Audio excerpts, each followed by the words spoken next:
There's a question also, Kath, I think, of resilience and recovery, because in each of these boats, as they go away off the blocks in the final of the Premier Women's 8th event, the Remenham Cup, 4 of each crew raced earlier today, just at 11 AM in the Town Cup. In that context, it was the Netherlands who were victorious. So half the athletes in this race have already raced fewer than 5 hours ago. So it's the Remenham Challenge Cup. We've got Hollandia Royal Club of the Netherlands on the left of your screens, about to shoot out of the island next to the Molesey Boat Club and Leander Club, who are the UK, the GB Women's 8. Yeah, and at the moment, 4 people, as you say, in the Netherlands crew already have 4 medals they'll be collecting later. They beat 4 women from the GB crew, and so this is a moment for trying to get some revenge, maybe. So in the Europeans earlier this season, the Dutch were the runners-up to the Brits, and of course they're coming here to British home water to try and challenge them, and at the moment they have the upper hand. You said they shot out, and I think the Dutch really did shoot out here. The question psychologically, I guess, is, you know, have you got momentum from that victory this morning to take into the 8th race? At the moment, I think the answer looks like yes. These are super experienced athletes, though, aren't they? Just looking there in the stroke seat, it's Megan Slabbert, fantastic athlete, sitting in front of Jack Totham, an experienced coach in that British crew, and they're going to have to keep that composure, and that belief is going to be something they're talking about, and they're hanging on now to the Dutch. So the Dutch went off like an absolute rocket. The resilience, the recovery, is it there for the British?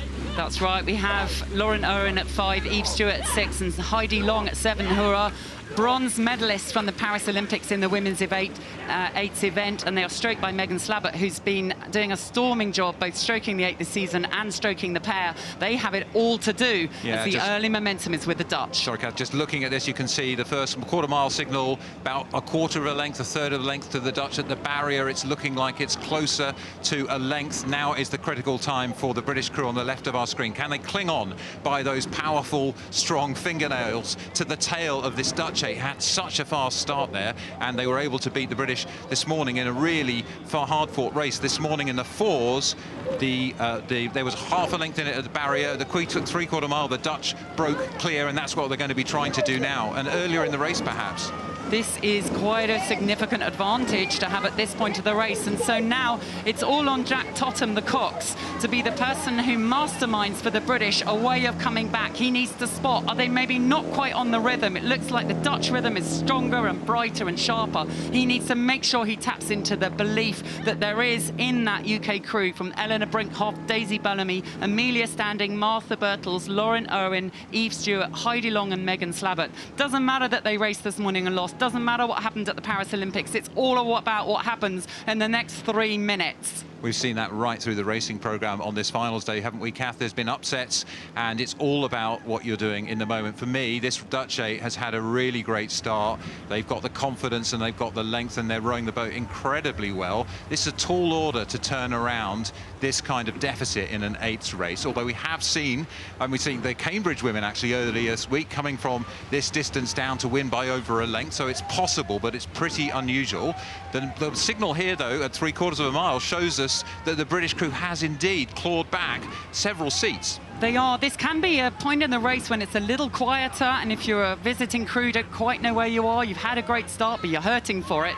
And the Brits will often have this immense push coming past Remenham. There'll be a roar, and they will just be heads down, trying to be as accurate as they can. And they know now that it's working. They have momentum, and momentum is important in a 2-horse race. And at the moment, what the Brits are doing is working. And Jack will be urging them on that they are going faster at the moment. They are catching them up. They'll be counting off the seats. He'll be saying, give me the next person, give me the next seat. I want to get level with the Cox, and giving them really clear technique elements to focus on. So the British are on the rise. There's definitely some home advantage. The packed crowds along the 2,112-metre course here, they get denser and louder and more uproarious the closer you get to the finish line. So there's a bit of extra power in those legs of the British women's 8 on the left of our picture. I think that was a really strong push. It will also be expensive, and maybe sometimes in the crew ahead you watch somebody think about how to contain it, and as that push ends you try to pull out. But look here, you can see the overlap now. I think, Kath, that the British 8 is still potentially on the rise. So we called out the 3 Olympic medalists, but it's worth pointing out that many of of the others are in their first full season of seniors, and what an incredible impact they're already having. And this is their moment. Eleanor Brinkhoff, Amelia Standing, Martha Birtles and Megan Slabbert, who are showing that they are the next Olympians. They are preparing themselves for LA, and they know they want to show how good they are here. My goodness, they are coming right back on the Dutch. Good overlap, still half a length to go though. Half a length is half a length better than they were about 400, 500 metres down the track, and they've got 400 or 500 metres left. So if they can continue to close the gap at this pace, well, there is an opportunity for the British women 8.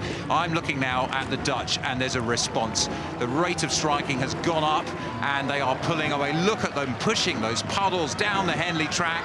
We've got maybe 22, 21 strokes remaining, fewer than that, depends how many strokes they've got in them. Those legs tired from this morning, they'll be really feeling it now, psychologically, physically, mentally. It's time for these women to go.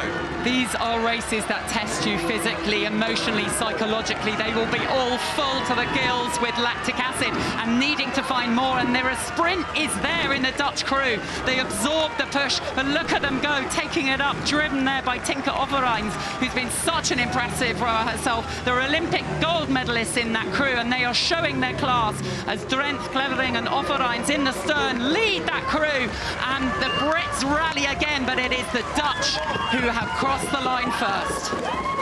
Well, they led from the start, didn't they? That amazing Dutch crew, long and strong and rhythmical.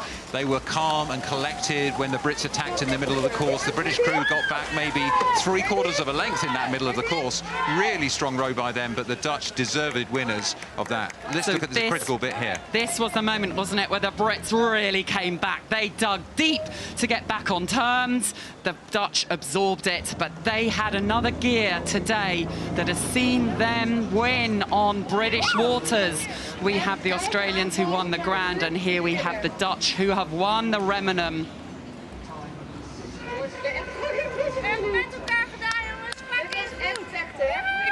4 of those women will have 2 medals to pick up at the presentation later, and some history being made.